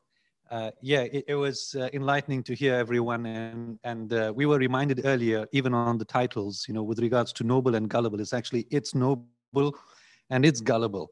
So we believe it's gullible to think that printing of money is going to get us out of this problem. So that's really the issue here. But I'd like to follow up on what Prof had mentioned earlier in one of his examples. I like that cow and rice example. The thing is that it's very much a green fields example or a clear canvas example. And if we had a very blue sky thinking or clear canvas, we'd be able to use a lot of the lessons we've learned to apply, a more effective monetary system and real economic system. Unfortunately, that's not where we find ourselves in. We are smack bang into the real economy with financial markets and all of these games played with politics as well. So it becomes very difficult now to simply, divorce this real scenario with saying that all we need is just a bit of cows and we can transfer that. So it's a good example if we starting from a clear canvas. But to suggest the printing of money, even from government, is going to be effective, this assumes that there's a shortage of liquidity in the market. But that's not true. Why? Because in our experience right now, most countries are experiencing an increase in savings, an increase in deposits. Now, how can that be? Everyone's saying that there's no money in the market or everyone's getting poorer during COVID. It's because of inactivity, salaries are still coming in, and consumerist or spending is not taking place. So therefore, there's a lot of savings in the market, which means liquidity is there, but it's stuck. It's just stuck. Now, from a maqasid perspective, let's drill down into what Ibn Ashur says very specifically on the maqasid of wealth. He says 5 things. I'm going to mention 3. He says rawaj, circulation, protection, and justice. Now, if you think about circulation and you think about all the wealth that is already in the market, and now you tell government, okay, it's okay for you to print money and not the banks, well, then the money gets printed and more money, there's a higher quantity of money in the market, but all of the wealth that's still stuck with those wealthy people, that hasn't moved. So all that happens now is, let's say the B40 and M40 have access to more funds and they start spending it. And where do they spend it? They spend it in the wealthy businesses, wealthy owned businesses. So all that happens is they end up where they were when they began, okay, worse off, and the wealthy better off. Results, over the last 9 months, the wealthiest in the world became the most wealthy that they've ever been in the world. So we're saying that we understand where your argument comes from, printing of money, but perhaps that's not the solution even to consider right now. Maybe that is a strategy and a policy to think of going forward. But right now, the problem is simply harnessing the wealth and the liquidity that's already in the market to create, as Dr. Ashraf mentioned, the redistribution of wealth. And we have the solutions. So what solutions can we use? Well, we have waqf and zakat and takaful and sadaqah, the very basic social finance instruments. But when we combine that with sophisticated instruments like sukuk, we now have a social impact sukuk, which is based on a pay for success model, which means that now when the wealthy contribute, they contribute because they want to see real social outcome. And they will only forfeit their deposit or their investment if you can show them that performance, which means that you increase accountability and responsibility in the market. It's no longer a handout. It's no longer a creation of printing of money, which simply leads to more devastation in the long run. Now I'm going to end off with what a famous scholar once wrote. Calamity brings the tyrant to his knees, lays him low and humbles him, causes him to engage in introspection and to see the reality of his inner self. We're saying that this is what the wealthy need to look at and start realizing that this is truly what Prof. Mira has mentioned as the function of welfare being everyone's welfare and not leaving money stuck up in the hands of a few. The Quran is explicit when it comes to the hoarding of this wealth, and we know in Surah 59 verse 7, talking about wealth should not become confined only to the rich amongst you. Hoarding is mentioned more than 12 times. If you think about all the other economic variants in the Quran, it is seriously despised. So let's look at a better world, and this is the way we suggest through social impact funding. Jazakallah khair.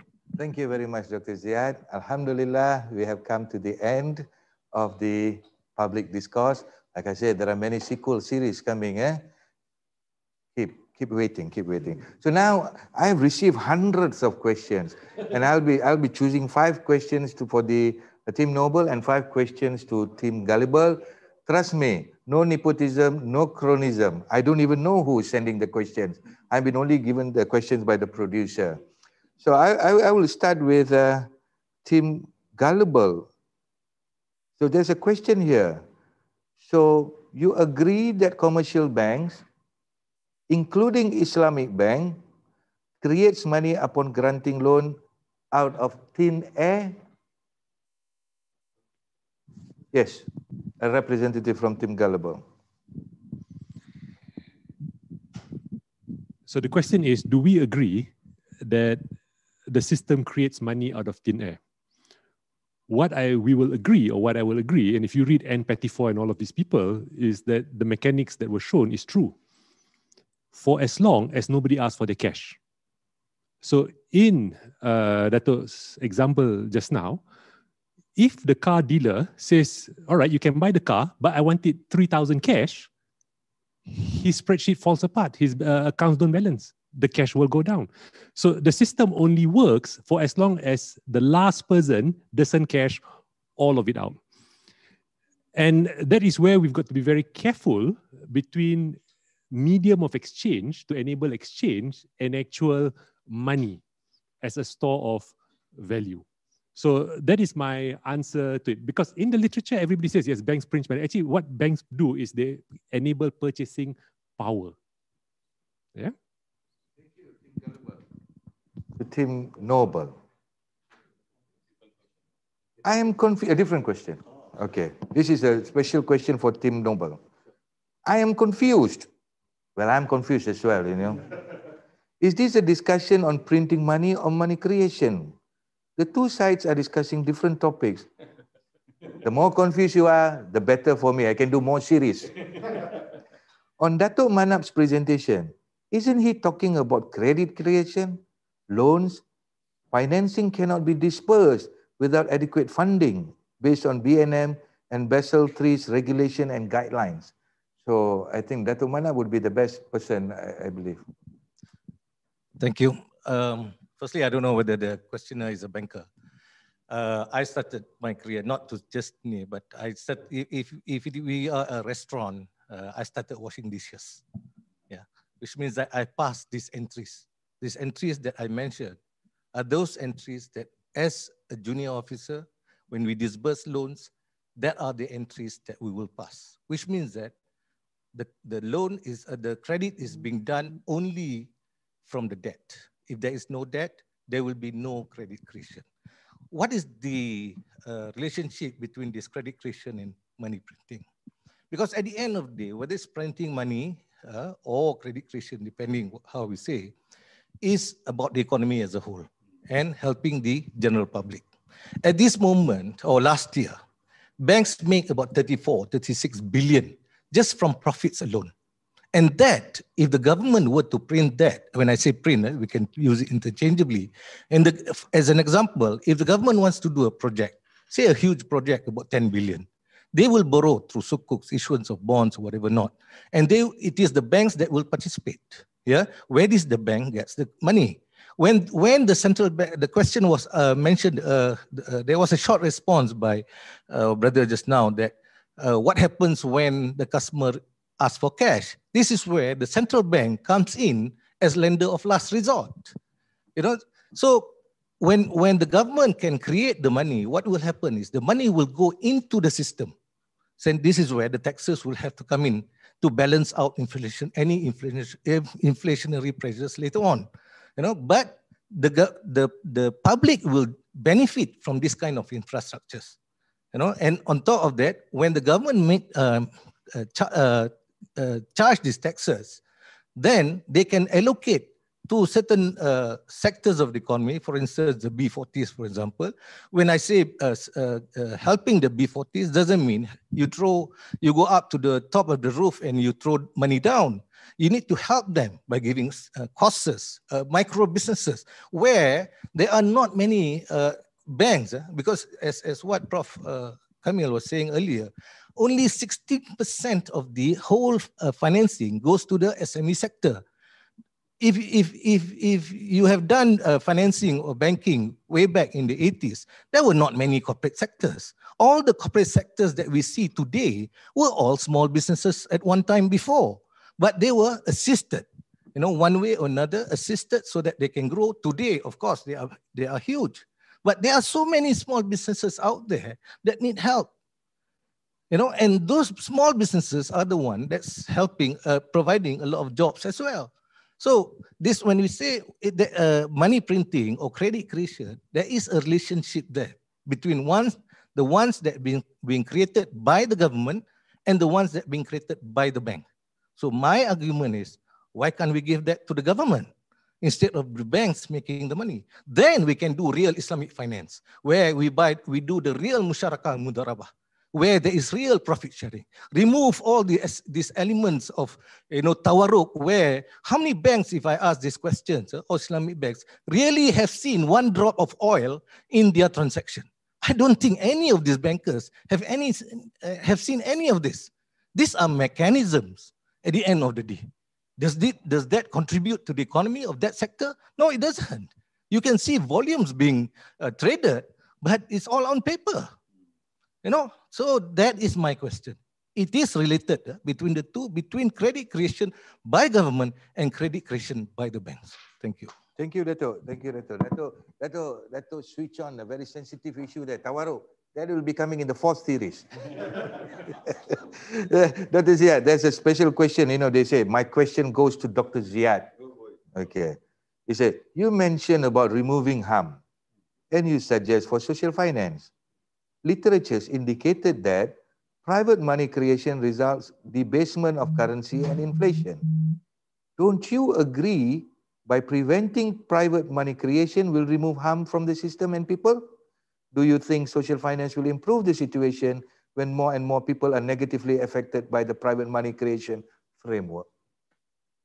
So we didn't deny, or we didn't say that private money creation should not stop. We did say that thinking about government as being that sole provider of the new wealth is not necessarily the best solution, because naturally that also creates a moral hazard in itself. So that's something that needs to be questioned. With regards to social finance is simply redistributing the existing wealth without looking at new money being created or private money being created or government money being created. It's simply redistributing hoarded wealth, stuck-up wealth, and that's why we have such amazing instruments like zakat. Will this benefit, as the question asks? Absolutely. We've seen that benefit. We've seen real benefits in Kenya, where Malaysia actually supported a Kenyan case of $1.2 million, and you saw hundreds of thousands of people benefit. We've seen this in a number. I don't think we have the time for all of the examples, but the fact is, absolutely, social finance can benefit the people if it's used effectively in a transparent manner, and that's without private or government money creation. Thank you, Dr. Ziad. Thank you, Dr. Ziad. So back to the team Nobel. Since the quantity theory of money was invented to explain inflation and finally became the basis of policy to prevent it, and we all agree that both inflation and deflation are consequences of having the wrong quantity of money. So my question is to know the Islamic perspective on such harms created by government through printing money that face borrowers if it's deflation, or lenders if it's inflation. Thank you, Dr. Baharum. Basically, I represent the new economists. There is a movement called rethinking economics. The same level as the international movement for monetary reform. A lot of economic professors are rethinking economics. If you look at the economic textbooks today, and you are still teaching, the lecturers are still teaching that the banks is a neutral player. The bank lends from deposit, very nice guy. But the reality, banks create money, in which case they are creating havoc when they are not directing it to the real economy. But is it in the textbook? There are students in Europe who are demanding their economic lecturers teach the real economics. Now, being an economic student, there is another principle that we were taught. Yeah? I studied economics at Exeter University. That is, before there is investment, there must be savings. Okay, that is the principle of economics taught in I think it's still in the textbook. But if you accept in the economy, the banks create 97% of money, then the reality becomes savings appear after investment. And what I'm saying have been confirmed, have been supported, have been argued by renowned economic professors throughout the world. So basically, if you're talking about maqasid sharia in terms of creation of money, I think it goes without saying. It goes without saying that haq and amanah must be given to those who are rightfully the owner of that haq. If you take the haq of money creation and misplace it, then really you are moving very, very far away from maqasid sharia. What we are saying is take the haq, put it back to the correct people. Of course, I would like to answer that question just now. You know, we were interviewed by a lot of media, Suara Merdeka, Sinar Harapan. I was interviewed and they said, Cik Zaid, we want to talk about cetakan duit. We want to talk about printing of money. I said to them, look, I'm going to talk about money creation. No, Cik Zaid. We want to put the word printing of money. Because when we use the word printing of money, then the audience will get excited.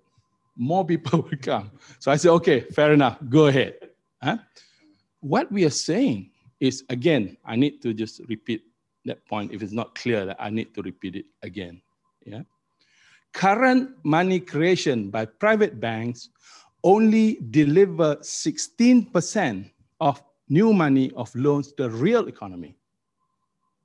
Money creation taken over by Bank Negara under the direct control of Parliament delivers 100% of money to the real economy, which creates economic output. And if we ensure that money goes to the SME sector, which on average creates 80% of jobs, it will also create jobs. So I really do not understand what is the objection to what we're saying. And of course, Dr. Ziad, my very good friend, make a good point. In the current situation, of course, on our part, we declare what we propose to do cannot be done without a buy-in from the ruling government. Okay? With that, I hand over to you. Thank you, Tuan Zahid. I'm quite interested to know when he said put central bank under the parliament. So what would happen to the sovereignty of central bank?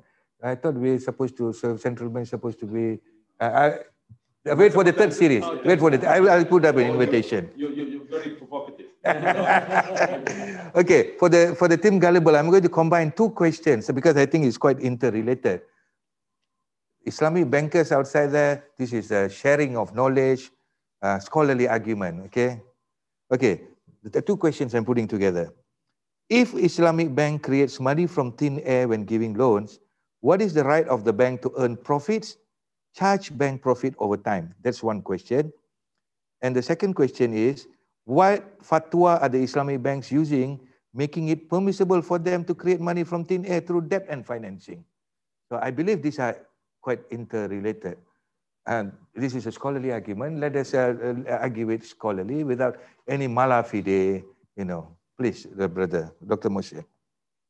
So basically, two questions were posed. That first question was posed that that when the Islamic banks are creating money out of thin air, what gives them the right to gain profit from that? One question. And second, if that is the case, then why fatwas are allowing it? Okay. So basically, let me just, fatwa is related to fiqh, basically. I'm not a Sharia scholar, but just, student of Islamic finance. I know fatwa is something when you ask for a particular specific question, they give you that opinion on that particular ground. And that opinion is generally solid about that particular time and space, and it is not generalizable to everything, one. Second is that because this argument of money creation, or people call it credit creation and all that, that needs to be seen by someone who is not only an economist, a Sharia scholar who is a full-fledged economist to look at this. So I don't think there is a fatwa on this thing yet. Okay, one. There is no fatwa on this thing yet. Second question was that if they are creating money out of thin air, then how like, you know what? So the how they are, you know, making profit out of it. So basically, they are making profit out of a transaction which is happening. For instance, like the example given by Datu Manaf was car, right? Like ijara, they use ijara transaction, which is basically a contract for which there is a fatwa involved, right? So they give cash out. So like, you know, you have given me a chance to show the entries as well.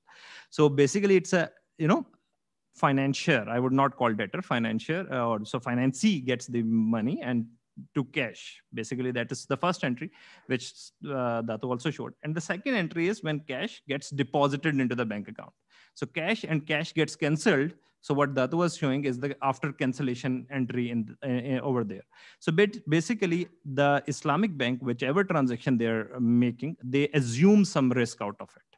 Okay, there is, for instance, ijara transaction, there is an ownership and risk involved because it's a rental transaction. As an owner, it justifies their right to make profit out of it. I'm not a strong proponent, you know, like of how Islamic banking is being run today, but this is what justifies their profitability. Thank you. Thank you, Dr. Mohsen. Dear brothers and sisters, dear audience, I really enjoyed today's session. I hope you enjoyed as much as possible. But there's one last question for the Team Noble. Trust me, it's not coming from me. It's coming from the audience. You know, it might be my twin brother. It might be my twin brother. The question that he asked is, if BNM moved to Parliament and government is in charge in printing money, is it possible for someone, maybe the Prime Minister, in the government, to print too much money and cause inflation? Kind of like Germans after World War I. Does that mean one person can throw an entire country to an inflation? If you can focus, you know, it's a question from the audience, not me. I'm a very professional moderator. Please. Okay, I would like to hand over to my professor. As his student, he insists that I answer. Okay, first of all, let's understand what we are choosing. We are choosing from a situation. We're choosing a situation which the Ummah is in dire straits. And we're moving to another situation where the Ummah is safe. Should we be concerned about minor questions like this? Is it beyond our intellect to ensure the governance there? I do not think I need to go any further on that question, Doctor. Thank you. Thank you very much, Tuan Zahid. I really, really enjoyed today's session. And before I end the session, I would like to apologize to any of the team members if I have caused any rude gestures. My intention is to make it lively. And like I said, in INCEIF, we like to be the spearhead, you know, we like to be champions of these things. We want it to be scholarly discussed. We want it to be discussed with facts, and that's why we brought you the captains of the ship from the industry, from the academia, from an NGO, and all this. And this is just the beginning. We have so many discourse to come. And I think Tuan Zahid and the Prof. Kamil Maidimira and Dato' Mana would be interested in our next series. Is the government ready? Is it matured? Is it? So keep it up. We have already have 10 titles lined up to come up in the public discourse series. And I'm pretty sure I'll have the understanding or the support of the audience. I'm not sure your popcorn, whether it had finished or not, but I have finished one bottle of water. That shows how interesting it is. And as a token of appreciation to our gentlemen, the learned panelists and everything, I would like to call upon the President and CEO of INCEIF, Dato' Azmi, to just maybe give just a 2-liner or 3-liner to close this and to share the vision of INCEIF and how we are actually championing these kind of things. And we want to be in the forefront, especially things that are related to Islamic finance. I'll just give the microphone to our President and CEO. Thank you very much, Prof. Baro, panel members, both on my left and on my right. First, let me thank the 6 panel members for putting their thoughts in terms in this particular important subject matter. It is a very, I wouldn't say it's a heated topic, but it's a very interesting topic. especially when you talk about money and printing of money. But nevertheless, INCEIF being a university that focuses on Islamic finance and areas related to it, we want to be at the forefront, and we have been at the forefront on the intellectual debate, intellectual discussion in different aspects of Islamic finance. So this is one of the areas that we have been doing. And we want to encourage more people to debate on this area. Because as you know, Islamic finance is evolving. It has started from banking to capital market, to sukuk, to equity. We have gone into Islamic social finance, wakaf, zakat, and sadaqah. And money has always been the core part of everything.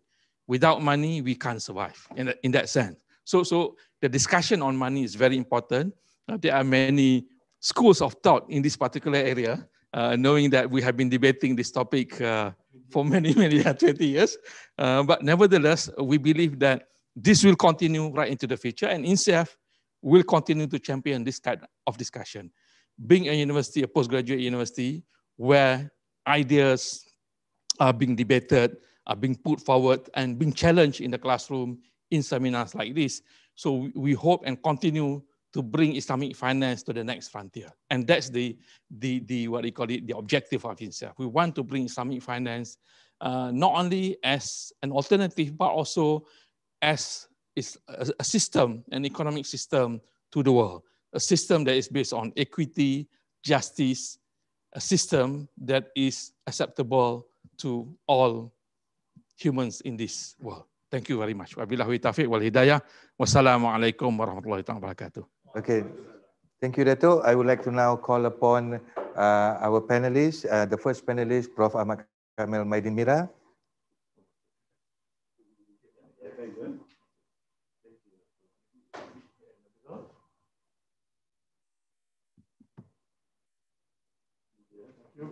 Our second panelist, Dato' Manap.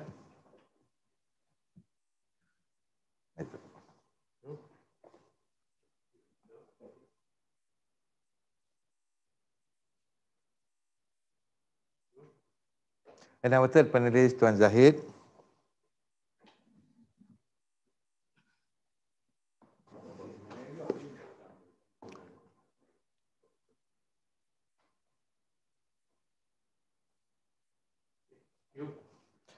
And to Team Gullible, the first panelist, Dr. Muhammad Ashraf Iqbal.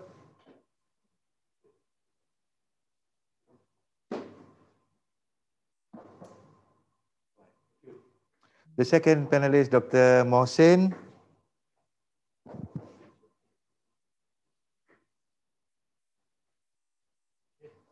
And the third panelist, Dr. Ziad.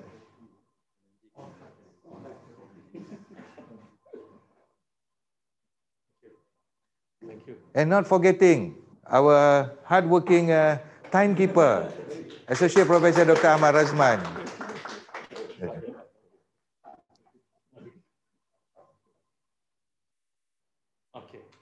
Okay. Thank you, Dato'. Okay. So we have reached the end of the session. Just a fun fact.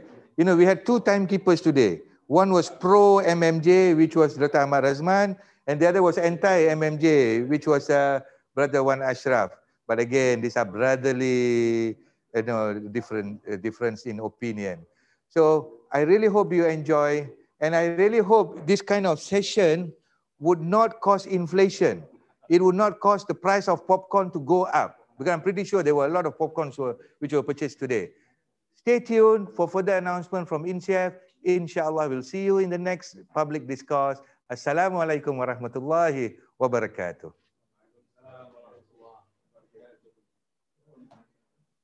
Okay. Thank you very much, Dato'.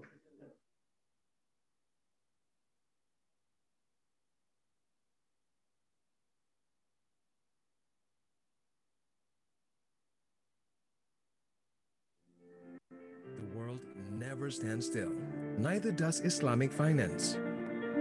It is up to us to upgrade ourselves to face new challenges or risk getting left behind. Everywhere we look, the digital edge is there. From the boardroom to the streets, it's more essential than ever to learn to adapt, to make sure our skills are always current and relevant. This new MBA program does that for everyone who applies, regardless of race and faith. Together, we can make a positive impact on the whole industry, creating practices that can be performed on a global scale. INCEIF champions the idea of learning and the importance of sustainable growth. Be at the forefront as a self-starter, a new type of leader. Enroll in our MBA program today. Learn from the experts in Islamic finance and conventional finance. Evolve to become a game changer and change the industry for the better. Through key areas, you'll learn not just about new topics, but about qualities that can change the world as well. We have always held the belief that there is a leader in every learner. So let's learn and take the first step to innovate. Accept new problems as challenges that can be solved with new solutions. Face everything, trends and uncertainties, head on in order to become the leaders of the evolving future. Live chat with us at www.inceif.org.